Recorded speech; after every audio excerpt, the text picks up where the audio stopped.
નમસ્કાર, શો ટાઈમમાં આપનું સ્વાગત છે। ભાવનગરના શિશુ વિહાર વિસ્તારમાં રહેતા અને મોતી તળાવમાં કારખાનું ચલાવતા યુવાનને ધમકી આપી ₹10,000 બળજબરીપૂર્વક કઢાવી લેવાના ગુનામાં પોલીસે 4 શખ્સની ધરપકડ કરી છે।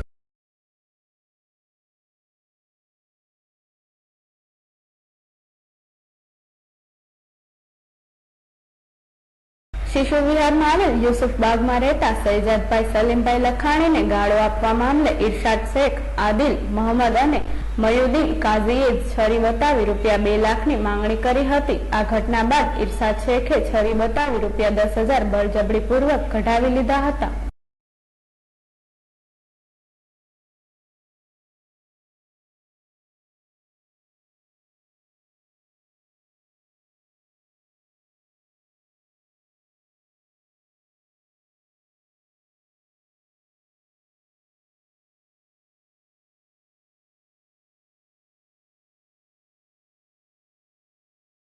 આ બનાવ અંગે શહેજાદભાઈ લાખાણીએ પોલીસ ફરિયાદ નોંધાવતા ઘોઘા રોડ પોલીસે 4 શખ્સની ધરપકડ કરી કાયદેસર કાર્યવાહી હાથ ધરી છે।